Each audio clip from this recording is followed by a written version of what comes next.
हम खुद को अरबों से ऊपर रखते थे क्योंकि वो बुत पूछते थे। हम कहते थे हमारे पास अहलुल किताब है और उसमें खास नबी की रिवायतें। वो कहते हैं उनके पास भी किताब है जो नाजिल की है अल्लाह ने, बिल्कुल ऐसे ही जैसे तौरा नाजिल हुई मूसा पर, मगर ये आखिरी किताब है और इसके बाद कोई फरमान नहीं आएगा और ये उम्मत के लिए है। इनका भी एक नबी है जो मूसा जैसा है, इन पर भी वही फरिश्ता वही लाता है जो लाता था मूसा पर, और ये आखिरी पैगंबर है और इनके बाद कोई नबी नहीं आएगा और उसका ये फरमान उम्मत के लिए है। सही बात करो हुआ इब्न अख्तर, वो हक पर हैं और हमारी किताब और हमारे दीन का भी उतना ही एहतराम करते हैं। उनका बर्ताव एकदम सही है। यहूद, मुसलमान और यत्रिब के लोगों को बराबर का दर्जा मिला है। हम सब के हकूक और फराइज बराबर हैं। वो हमें अपनी तरह ही मानते हैं। मगर यहूद उन बुत परस्तों से कहीं ज्यादा आगे हैं। हम ऐसा नहीं मानते, हम तो अल्लाह के लोग हैं। भाई, मैंने तुम्हें तुम्हारे दीन पर शक करने को नहीं कहा। तुम जानते हो मैं भी तुम में से एक आलिम हूँ जिसे उस पाक किताब का इल्म है और मैं भी उसके वसीले से इंसाफ करता हूँ। हालांकि तुमने अहदनामे को माना है और उस पर अमल भी किया है, तो अब कसम लेकर उसकी नाफरमानी करना दीन की खिलाफत होगी। ऐसे अहदनामे कामयाब होते हैं यहूद के बीच में। उन बुत परस्तों के साथ हमारा कोई अहदनामा नहीं है। हमने इसलिए माना क्योंकि हमें अपनी जाने, खानदान और जायदाद प्यारी है। जब जरूरत होगी हम इसे तोड़ देंगे। हाँ, वो जानवरों की तरह हैं। हम उनसे नरमी बरतते हैं और मौका मिलते ही उन्हें बांध देते हैं। मैं दीन को इस नजरिए से नहीं देखता।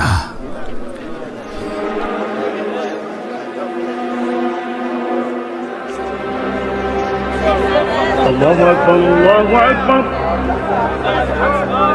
अल्लाहु अकबर, अल्लाहु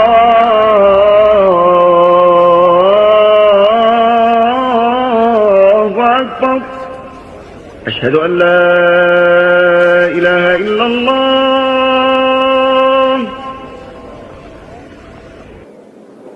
अशहदु अन ला इलाहा इल्लल्लाह,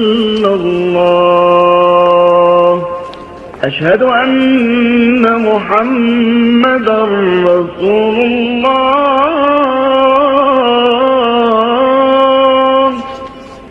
अशहदु अन्न मुहम्मदर रसूलुल्लाह,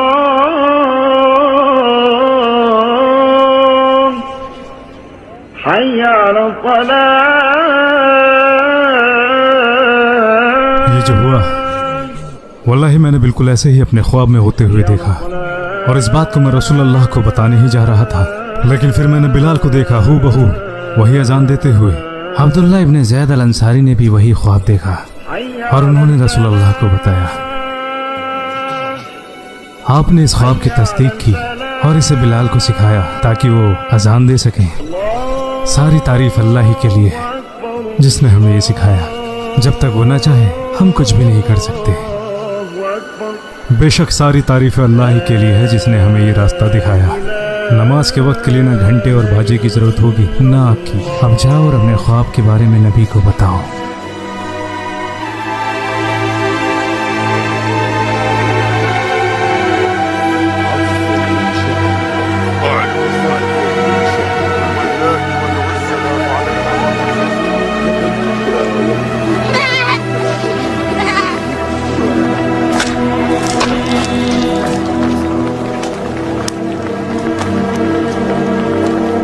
अल्लाह, ये वो मक्का नहीं है जिसे हम जानते थे।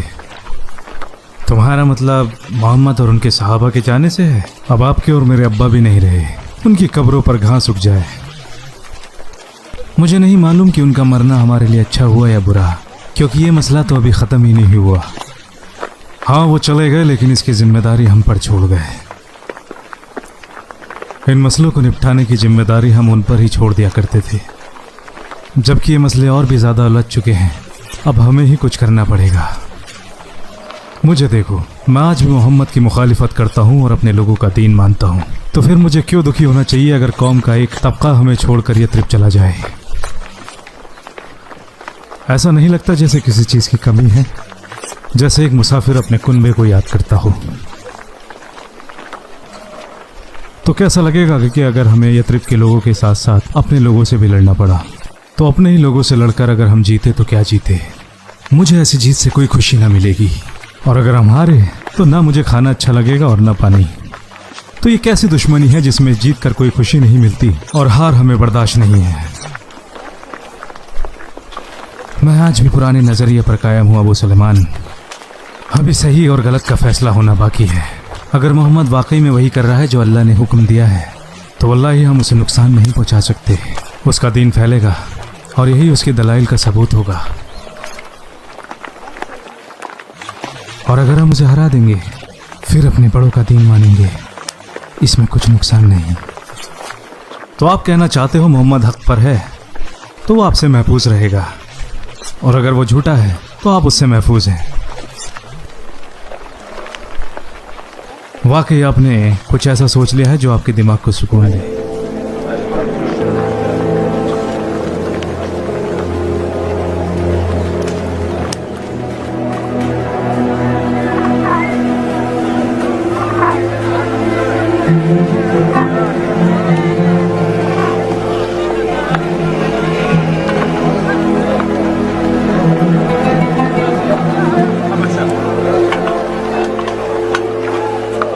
या मुहाजिरीन और अंसार के लोगों, वक्त है हथियार उठाने का।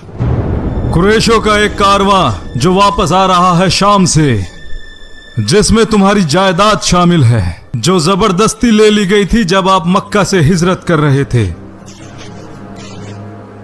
नबी ने हिदायत दी है कि उन्हें रास्ते में ही रोका जाए। अल्लाह हमारे साथ है। चलो मुस्लिमीन, हथियार उठाओ, रसूलुल्लाह बुयूतुल सुकिया में मिलेंगे। इन लोगों का दिमाग फिर गया है। इन्हें लगता है कुरैश आसानी से अपनी जायदाद इनके हवाले कर देंगे। वल्लाही लगता है ये सारे मारे जाएंगे। आपने बिल्कुल सही फरमाया। जो हम ना कर पाए वो कुरैश कर देंगे, और फिर इस इंसान का जादू भी खत्म हो जाएगा और हम अपने पुराने रास्ते पर वापस आ जाएंगे। गजब हो गया माशरे कुरैश, गजब हो गया,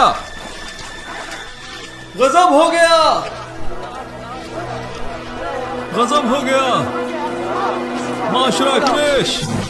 अबू सुफियान के कारवां को जिसमें तुम्हारी जायदाद है, मोहम्मद और उसके सहाबाओं ने रास्ते में रोक लिया है। उसकी मदद करो। इसकी चेतावनी को सुना आप लोगों ने। वल्लाही अगर अब भी कुछ नहीं किया तो अपनी जायदादों से हाथ धो बैठोगे, और उस इज्जत से भी जो अरब तुम्हें देते हैं। हर किसी को रात होने से पहले अपने आप को जंग के लिए तैयार करना है, और जो कोई जाने के लायक नहीं है वो अपनी जगह दूसरे को भेजे। गजब हो गया कुरैश, गजब हो गया। क्या तुम जानते हो ये शोर किस लिए हो रहा है? ये तो जंग की तैयारी है। और उसके साथ जंग की? अब्बा जी, दुश्मन कौन है? तुम्हारा दोस्त रसूलुल्लाह। उसने हमारे लिए कोई रास्ता ही नहीं छोड़ा। उसने तो अबू सुफियान के कारवां को ही रोक लिया है। और आप क्या आप भी जा रहे हैं? क्या तुम अपने अब्बा को कायर समझते हो? ला हौला वला कुव्वता इल्ला बिल्लाह। बोलो जितना भी बोलना है, ये तुम्हें इन जंजीरों से आजाद नहीं करा सकता। मुझे डर है कि आप किसी की जान भी ले सकते हैं और कोई आपकी जान भी ले सकता है। अगर किसी मुसलमान को मारते हैं तो इसका अजाब आप पर होगा, और अगर आप काफिर मरे तो आप दोज़ख में जाएंगे।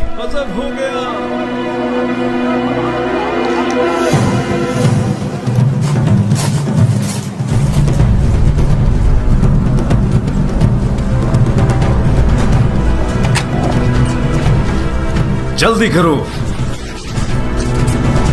लगता है तुम भी तैयार हो गए। बिल्कुल। यह बेहतर होगा कि मखजूम कबीला चारों तरफ से अपनी शोहरत हासिल करे। मैं और इकरमा अपने लोगों के साथ मोहम्मद को रोकने जाएंगे। बेहतर होगा तुम मक्का में ही रुको। तुम्हें बकर इब्ने किनाना के कबीले से इसकी हिफाजत करनी है। अगर मक्का को बिना हिफाजत के छोड़ दिया गया तो वो हमारे पीछे उस पर हमला कर सकते हैं।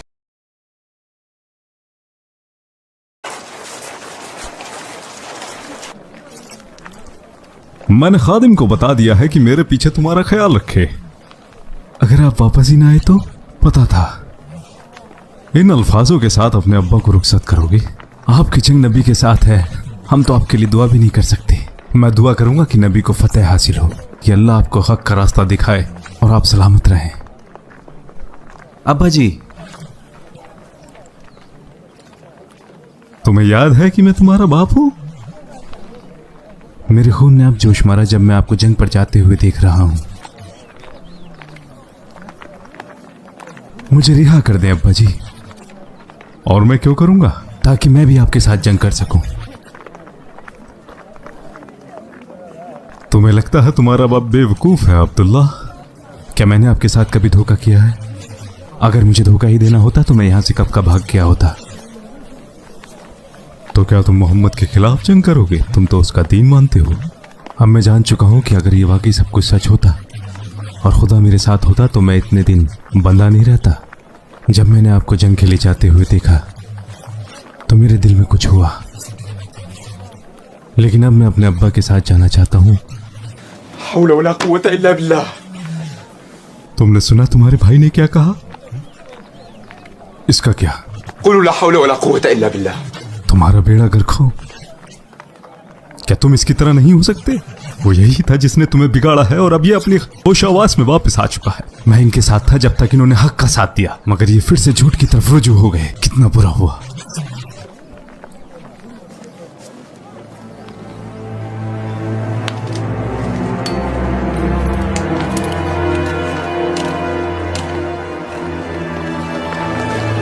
तुम अभी भी जंग के लिए तैयार नहीं हुए अबाली। तुम तो जानते ही हो कि मैं कितना मोटा और सुस्त हो चुका हूं। मेरे लिए लड़ना या ना लड़ना बराबर ही है।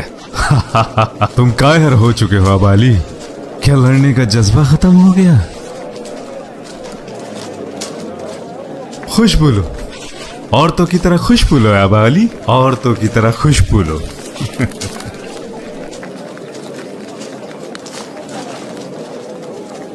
तुम्हें पता चलेगा कौन मर्द है, पता चलेगा।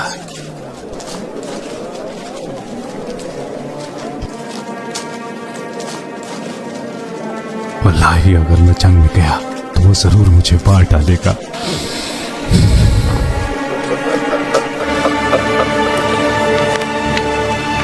जाओ और अब्दुल्ला को बोलो जल्दी करें।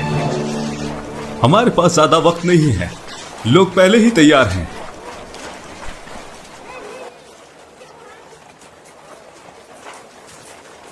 क्या वो माना? मैंने बहुत समझाया मगर वो जिद्दी है। और मैं सोचा करता था कि तुम ज्यादा जिद्दी हो। हर दिन हमारे लिए कुछ न कुछ नया लेकर आता है। अब्दुल्ला ही अब वापस आ गया है तो अब अबू जंदल जिद पकड़ कर बैठा है। समझ नहीं आता कि तुम्हें देखकर मैं खुशी का इजहार करूं या उसे देखकर मैं गमगीन हो जाऊं।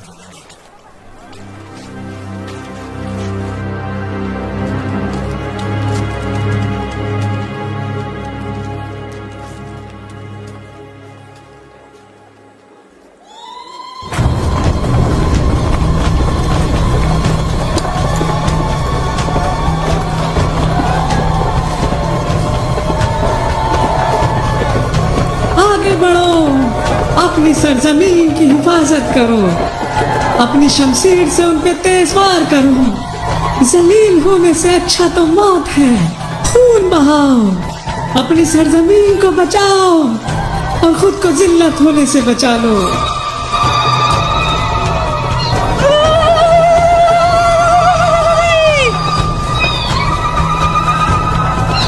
आप पर सलामती हो उतबा इब्न रबिया। सलामती साना अल वलीद इब्न उतबा। सलामत रहना शैबा इब्न रबिया।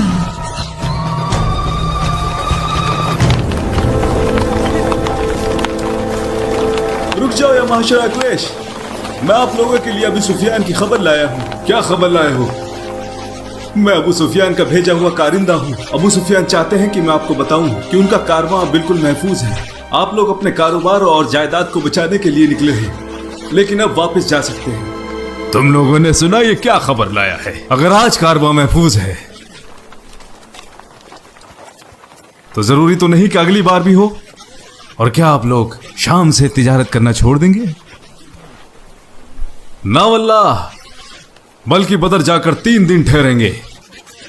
हम लोग वापस नहीं जाएंगे।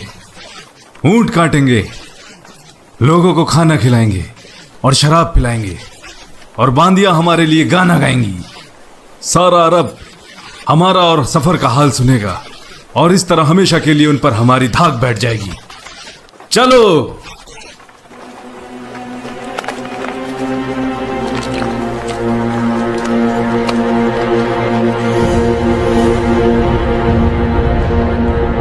कुरैश अपने लोगों को लेकर आ गए हैं। हम तो फौरन से उनके कारवां का पीछा करने आए थे। हमें क्या मालूम था कि हमें जंग लड़नी पड़ेगी। अगर पता होता तो हम भी उन्हीं लोगों के साथ रहते जो आए ही नहीं।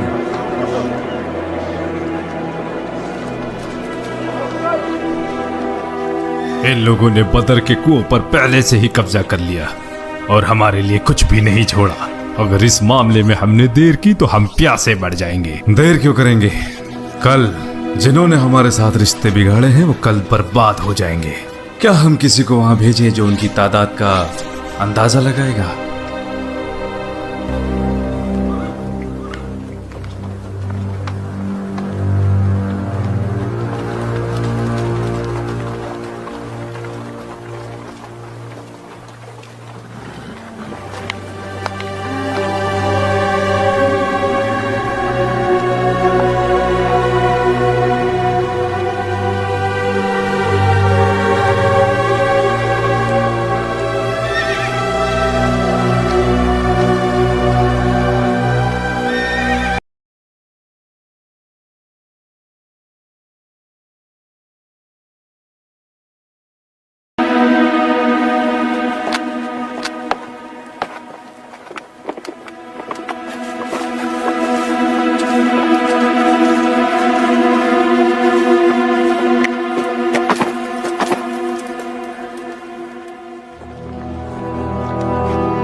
अब्दुल्लाह इब्ने सुहेल, आपका बेटा, क्या हुआ उसे? वो मोहम्मद की तरफ भाग निकला है। मुझे नहीं लगता पकड़ा जाएगा। क्या तुमने सुना अबा यजीद? अब तुम मुझसे क्या चाहते हो? मैं इसमें क्या कर सकता हूं? या वल्लाही अगर वो घोड़े पर है तो उसे कोई भी नहीं पकड़ सकता। वल्लाही तुम्हारे बेटे ने तुम्हें धोखा दिया। वो आया ही इसीलिए था कि मौका मिलते ही यहां से भाग जाए। तो क्या मुझे उसका दिल चीर कर देखना चाहिए था कि उसके अंदर क्या लिखा है? अब जो हो गया वो हो गया।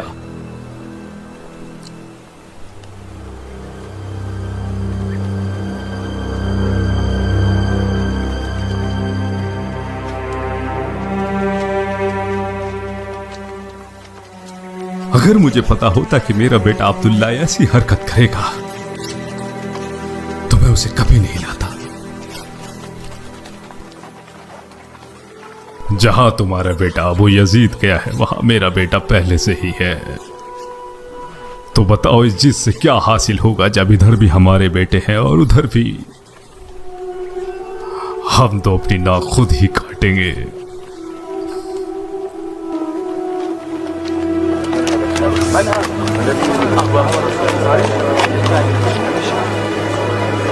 अब्दुल्ला, कितनी खुशी की बात है। अल्हम्दुलिल्लाह, तुम कैसे वहां से बचकर आ गए? ये अल्लाह की ही मर्जी थी कि इस्लाम की पहली जंग में तुम रसूलुल्लाह के साथ हो। लेकिन तुम्हारा भाई अबू जंदल कहां है? चले जाओ, मैं तुम्हारी शक्ल भी नहीं देखना चाहता। हमने इतने दिन एक साथ इस जगह वक्त बिताया, अब ये तुम्हारी जगह है। क्या ये बेहतर नहीं कि अब तुम्हें इसे मुझसे नहीं बांटना पड़ेगा? मैं अब आजाद हूं, लेकिन तुमने मुझे मायूस किया है अब्दुल्ला। अपने भाई के बारे में ये सोच रखते हो? मैं मुशरिकीन के खिलाफ इस्लाम की पहली जंग में रसूल अल्लाह के साथ ही रहना चाहता हूं। तुम्हें तो ये बात समझ में आनी चाहिए थी। मुसलमानों का साथ दोगे? तुमने अपनी कौम का साथ इसलिए पकड़ा ताकि तुम मुसलमानों के पास पहुंच सको। तुम अपने अब्बा से ही लड़ोगे। मेरी जंग मुशरिकीन से है। और तुम्हारा क्या अबू जंदल, तुम भी चलोगे?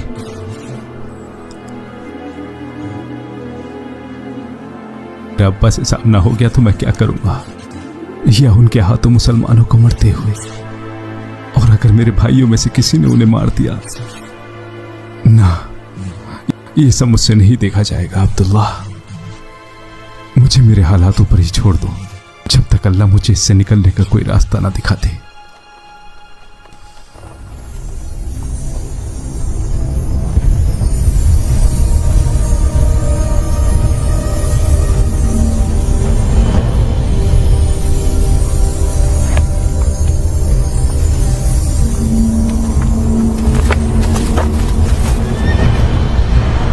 हाँ, बताओ क्या देखा? उनकी तादाद 300 के बराबर है, कुछ कम या ज्यादा। इसके अलावा मदद के लिए कोई टुकड़ी तैनात नहीं है। इसके अलावा मेरा एक मशवरा है कुरैश के लोगों, ये तबाही हम सबको निकल जाएगी। मैं यहां बहुत सारी लाशें देख रहा हूं। सिवाय तलवारों के उनके पास हिफाजत का कोई सामान नहीं है। वल्लाही हमें उनमें से किसी का कत्ल नहीं करना चाहिए। पहले हमारी तरफ से खून नहीं बहता। हमारी तादाद उनकी तादाद से कहीं ज्यादा है। बाकी फैसला आपके हाथ में है। खामोश हो जा। तेरी ये जुर्रत कि तू हमसे जबान दराजी करे। इसने जो भी देखा वही कहा, तो इस पर क्यों इल्जाम लगाते हो? इसने अपनी आंखों से नहीं देखा बल्कि कायर की नजर से देखा। वल्लाही मैं कायर नहीं हूं, और ये बात मैं तुम्हें कल बताऊंगा।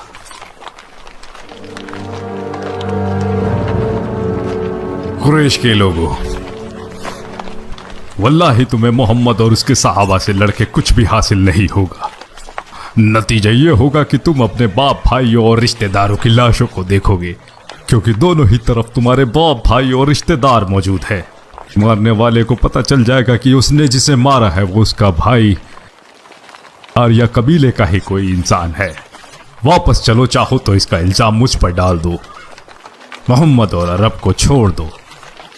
अगर वो मोहम्मद को कत्ल कर देते हैं तो तुम्हारा काम वैसे ही पूरा हो गया। वल्लाही हम वापस नहीं जाएंगे जब तक हमारा और मोहम्मद के बीच फैसला नहीं हो जाता।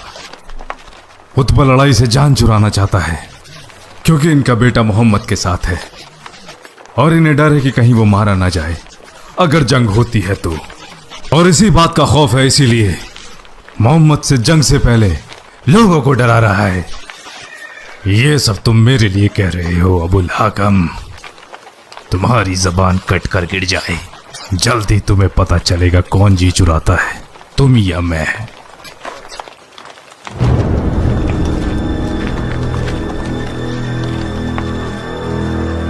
अबुल हाकम ऐसा ही है। वो बनी मखजूम से है, तुम्हारी तरह। और तुम्हारे अब्बा अल वलीद के जाने के बाद तुम्हारे सरदार भी। मुझे कोई फक्र नहीं है, लेकिन तुम क्यों अपने बेटे उमेर के साथ जंग पर आए हो? क्या मतलब? तुम्हारा और मेरा मकसद एक ही है। जहां तक हमारा सवाल है, हम तिजारती हिस्सेदार हैं अबू सुफियान के, और माल की हिफाजत के लिए आए हैं। मेरी बात है तो मैं एक फकीर हूँ, सफवान इब्ने उमैया की मदद से घर चलाता हूँ। मैं अपनी कौम के साथ हूँ, लेकिन मोहम्मद और उनके मुहाजिरों का भी यही सोचना है। वो बद्दीन है। नहीं, ये लोग तुम्हें लेकर आए हैं अपनी जायदाद की हिफाजत के लिए, जबकि तुम्हारा कुछ भी नहीं है।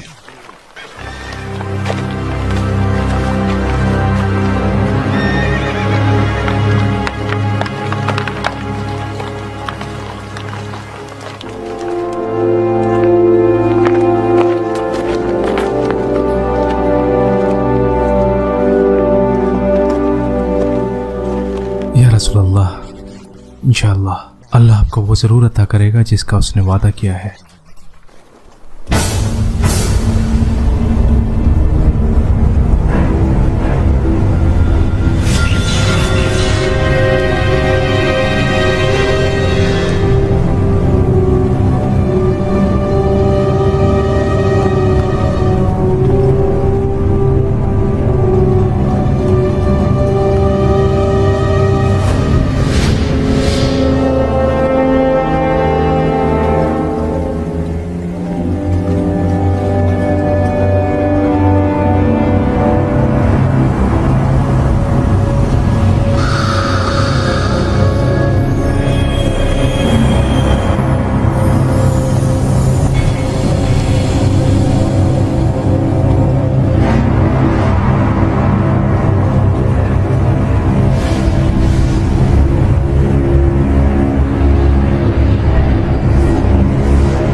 जिसने रिश्तेदारी में फूट डाली और झूठा दीन इजाद किया, आज वो तबाह हो जाएगा। रसूल अल्लाह के हुक्म से हमारा नारा है,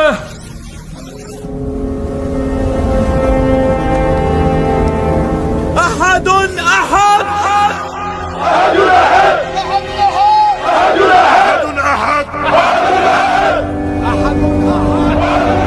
अहदुन अहद, अहदुन अहद।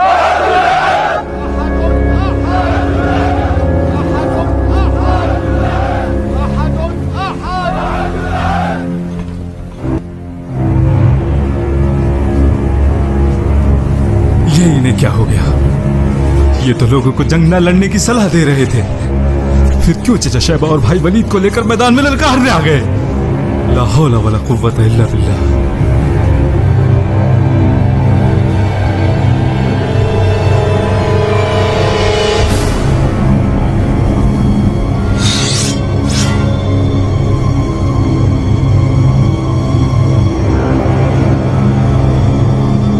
या मोहम्मद, हमारी कौम से हमारे बराबर के लोगों को भेज।